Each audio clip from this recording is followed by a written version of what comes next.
What can surprisingly kill someone? GoPro cameras on helmets. The mount creates a focused pressure point upon impact and can pierce through helmets. People have died when the camera mount punctures through the skull. As a ski patroller, I believe the GoPro has a second hazard. People who might think twice about doing a certain feature in the park will make themselves do it because they want a video of their coolness. Instead, sometimes the footage is used to reconstruct the accident. The second danger, especially when side mounted, is that it creates a grab point on the helmet. Most helmets for skiing, motorcycling, etc. are designed to be relatively smooth to slide along the ground in the event of a crash. Anything mounted on the head negates this and could cause the helmet to grab the ground and twist your neck violently. PogChamp. Husband couldn't sleep, so he mixed Seroquel and Benadryl. Apparently, it shuts you down and you can't breathe. He passed away at 35 and I found him. My mom's friend died years ago, riding a rubber ring behind a speedboat. He flipped out of the ring and he hit the water badly. They all went back to the hotel to get ready for a night out. He said his neck hurt, so he was going to stay in his room. They found him dead the next morning. The force of hitting the water had broken his neck and given him brain damage, but somehow he wasn't in much pain, so we thought he could sleep it off. Nope. That's actually pretty scary, considering a lot of people do that every day, including kids. We grew up tubing. That's what a lot of people call it. I can't count how many times I've flipped out of a tube and bit water. It's always been pure fun though. I have never thought of someone dying from it, to be honest. Aneurysm.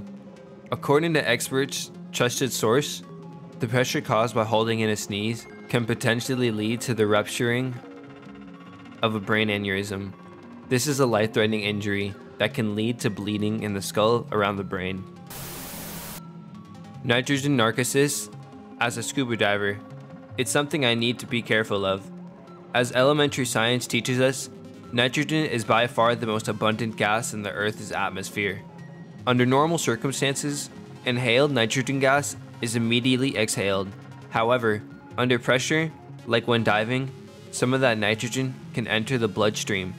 Think like carbonation in soda. At low doses, it does nothing, but as nitrogen levels build, it begins to mess with your nervous system. It creates feelings of confusion and euphoria. Underwater, that's a very bad thing. Divers have been known to forget they were diving and take their gear off, or forget which way is up and drown because of the narcotic effect. In higher doses, it can cause more severe neurological symptoms like seizures.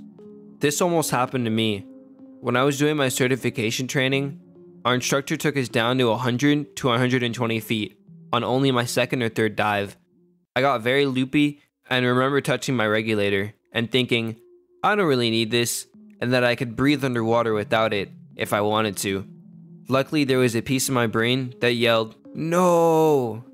It sobered me enough to remember the book training about nitrogen narcosis, and I headed up until the feeling gradually disappeared. Have you ever low-level narked? At first, you don't even notice. That's the scariest. I was about 110 down, low light at surface, almost pitch black, cold, maybe like 5 Celsius. It didn't register that warm and fuzzy was not an appropriate sensation. There isn't much color at depth, but even with our low lights, I couldn't see the colors on our gear, and some of it was early 90s fluorescent. What really drove it home was looking at the stopwatch after adding 3 plus 4. Apparently it took me almost 27 seconds to answer. I'm glad I've done it, so hopefully I can recognize and work through it, should it ever occur in an unsupervised environment. Sound. You can get killed by sonar waves, and a defense strategy for submarines against boarding is turning on sonar. It also kills sea life though. The air displacement caused by sound waves / shock waves is something else. The shockwave from an explosion can and will often collapse a lung or tear up the soft tissues in your body. There were a few recorded deaths at the time, like 3-ish, of strong subwoofers killing people. 2 were thin people who smoked and were pounding heavy bass in their cars. and the air displacement collapsed their lungs. Another guy was at a concert, standing way too close to the speaker, but all these people were very thin and already had damaged lungs. I feel like people don't realize how even the tiniest cut can kill them if they don't take care of it. I see it defended a lot in the home tattoo / piercing community, but if any kind of open wound gets infected and is left untreated, it can enter the bloodstream and cause septic shock. I worked with the guy who developed MRSA after getting a very small cut on his finger. He said it was small enough that he didn't need a band-aid to keep it from bleeding, etc. He just about died because of it. That's why predators in the wild are so cautious when hunting. They have no proper treatment facilities, except crocodiles. Their immune system is just mega efficient. Cleaning. Accidental mixing of certain cleaning products, mainly bleach with other cleaners, can cause toxic fumes. Add in it's usually a small space, and it can be deadly. Came home from school once to a terrible stench and my mother high as a kite. I found her cleaning behind the fridge and asked, "What's that smell?" Giddily, she replied, "Bleach and ammonia." I yelled at her knowing it's poisonous, but she just replied, "Yes, but it cleans so well." An infection of any size. Seriously guys, sepsis kills. Not eating enough food with iron. Just recently, I was admitted to the ER after some blood work. I needed an emergency blood transfusion right away. I was so anemic, my hemoglobin levels were at a 2 when they're not supposed to drop below a 13. The doctors did various tests to see if I was bleeding internally or anything that could be causing me to lose blood, but everything came back negative. The doctor concluded that I was simply iron deficient. With my levels that low, the doctor told me if I were to pass out, which I was close to numerous times that day, there was a good chance I would have never woken back up. After 2 pints of blood and a quart of sodium chloride, I was prescribed an iron supplement and told to eat more spinach. Eat your veggies, kids. Or drink your Guinness. Guinness has about 3% of your daily recommended iron. Doesn't seem like much, but considering how easy it is not to get enough iron, every little bit counts. So a Guinness a day keeps the doctors away. Schlancha. Drinking too much water, aka water intoxication. Not like choking on it and drowning, but you can drink so much water, it causes pressure in your skull that leads to headaches, double visions, coma, and death. Hyponatremia. Hypo meaning too little, natri meaning natrium, the chemical name for sodium, and emia meaning presence in blood. Low sodium presence in blood. I remember hearing this at a safety course at a festival a few years back. People who take MDMA are told to drink water. Some people get paranoid and drink liter upon liter of water within a small time frame and get hyponatremia and have to go to the hospital.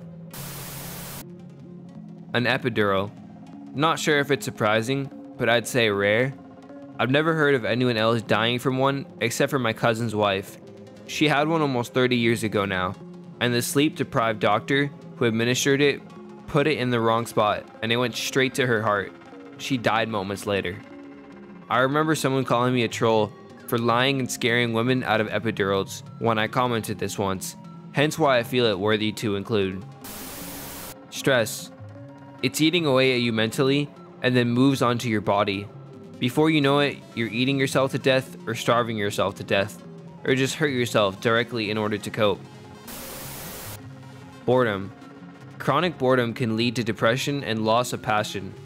It can cause people to seek out and rise in drama because there's not enough happening in their life.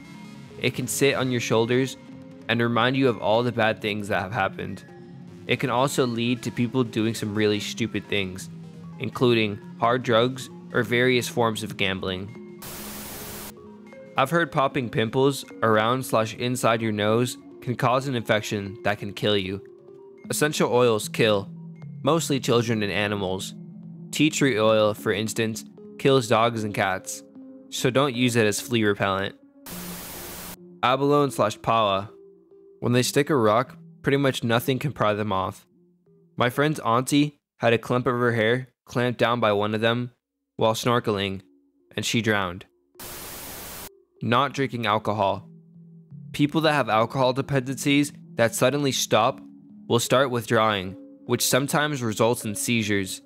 I've been on seizure calls where the friend/family member were so proud of this person sobering up, not realizing the consequences of doing so cold turkey.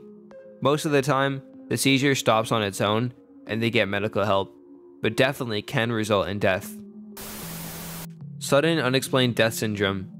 I was watching an episode of The Doctors that interviewed a couple who lost their daughter in this matter. Out of the blue, something stops, like the heart. Then, death. It could at any range, though it tends to happen more to those with heart problems. For example, tampons. Toxic shock syndrome, baby. Mutual friend died of it when she was like 21 or something. I'm a guy, but I think it happens if you leave it in too long on accident. Sort of. You can also get TSS from cuts, burns, and of course tampons and such. It's either by Staphylococcus or Streptococcus overgrowth. Tampons are a big contributor though. You should always change them on time, and use the smallest absorbency you can get away with. One beef I have personally is that people act like switching to a cup or disc fixes the problem, and you can leave those in no problem. Unfortunately, you could still experience TSS with these. Hyperventilating and then holding your breath underwater. Basically, it's the rising CO2 level in your blood which triggers you to breathe. When you hyperventilate, you lower your CO2 levels so you can hold your breath longer. But if you hold your breath too long, you will black out from lack of oxygen. If you're underwater, there's a chance of drowning, especially if unattended. Even good swimmers can drown in backyard pools by doing this. The spring on garbage door opener. Do not mess with that if you don't have the right tools and know exactly what you're doing. There's a lot of force bound up in that spring, and it can literally cut a person in half if it's let go all at once. Sledding. My dad, 48 years old, took my sisters and I sledding on New Year's Day to his favorite boyhood sledding spot. It had grown over a bit in the decades since. He hit a small tree, maybe 3 to 4 inches in diameter, and dislocated his knee so badly, he started bleeding and immediately went into shock. He was gone less than 24 hours later. Grapefruit. It contains powerful chemicals that can interact with certain drugs, making them more potent. Adverse reactions can include acute kidney failure, respiratory failure, internal bleeding, and sudden death. Radiator fluid, aka car coolant. Do not drink it, do not smell it, do not store it in sports drinks bottles. Also, overexercising could lead to compartment syndrome and/or rhabdomyolysis. Welcome to CrossFit. I read an article by a guy who suffered from rhabdomyolysis thanks to CrossFit, and Jesus Christ, that was the saddest thing I've read in a long time. Definitely scared me away from pushing myself too hard. He went from being incredibly fit and in shape to barely being able to carry anything because his muscles just died. Constipation. You'd think, oh come on, so you need to shit, big fucking deal. Take a laxative and move on, wouldn't you? Not strictly true. Oh sure, if it's a once in a blue moon event. But if it persists, without proper management, it can jam you up entirely, which can lead to bowel perforation, which can lead to peritonitis, which can kill you. A fail protection safety harness. Basically, after a fall, you have like 20 minutes to get down because the pressure of the harness on your upper legs, majority arteries, is too great for too long to just be released when they finally get you down. After a certain amount of time, you have to wait for first responders who have a special medication before getting you down. I know someone who, while cleaning their tongue, tried to open their mouth too wide and snapped a nerve or something that goes to the brain and died. The weirdest part is that this happened in rural India, where people usually do this while squatting on the ground in the farm fields, and this person had such an instant death that he fell face down onto the ground when he died. Castor beans, particularly the outer waxy coating. They contain ricin, and which has no known antidote. However, castor bean oil is relatively safe for consumption. If anyone watched Breaking Bad, Walter uses ricin to poison the kid of Jesse's girlfriend. Also, foxglove flower is very toxic, and in small quantities can stop the heart. It is used to make digoxin for people with atrial fibrillation. Swans. They are vicious. They kill more people than sharks do every year. Also, more well known, but hippos are probably the most dangerous wild animal of all. Electrolyte poisoning is a surprisingly common occurrence among athletes, especially runners. It usually happens when marathoners drink a ton of electrolyte fluids, like Gatorade, before a lengthy run, instead of after. So what ends up happening is that your body quite literally dies of self-inflicted adrenaline overdose. Bullets. There is a powder inside that can explode, causing the tip to rapidly separate from the casing.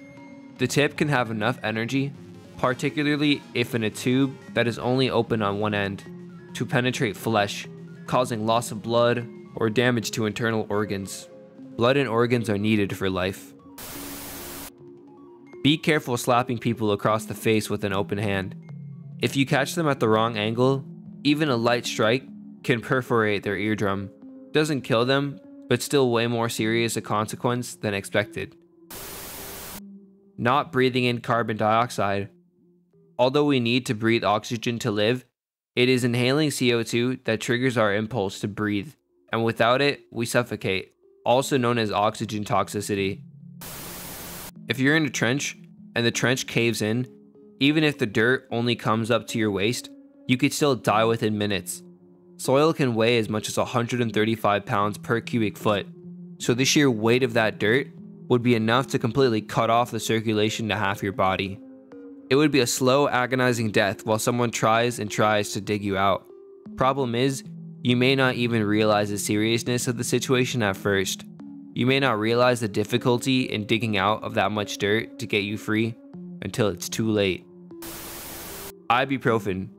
It wears at your stomach lining and can cause bleeding. MBD, right?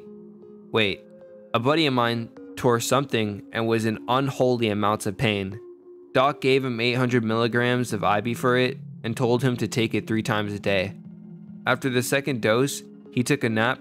When he woke up, barely, he was lying in a pool of his own bloody shit. He was so weak from blood loss, he could hardly get up. Later that year, I'm working at JUCO's baseball team, and the guys are popping IBs like M&Ms after batting practice. I tell them this story, and they don't care, until I get to the pool of bloody shit part. The most I'll take is 1. If 1 doesn't help the pain, I suffer through it. Chlorine gas. A tablespoon of gas can kill most of the people in a room in seconds. My father worked at a plastics plant in southern India. He always said if we see a funky cloud coming from GE, to leave immediately in a car away from the cloud. No questions asked. The nerdy, introverted, quiet kid that everyone in class picks on. The chances that they'll react by becoming a school shooter, becoming a professional assassin, becoming a deadly black hat hacker, or develop the courage to act on their repressed impulses to get revenge via discreet violence, such as killing you in your sleep, are low to say the least, but never zero. Balloons. Latex balloons are festive and colorful, but they are also the leading cause of choking deaths in children in the US. About 38% of all toy-related choking deaths reported between 2001 and 2014 involve balloons. Most of the balloon accidents involve children under the age of 6, but even older children should be warned of the dangers of chewing or sucking on balloons. A relatively minor blow to the chest. It's called a commotio cordis. If you're really unlucky, getting hit with something like a baseball can cause a heart attack and kill you.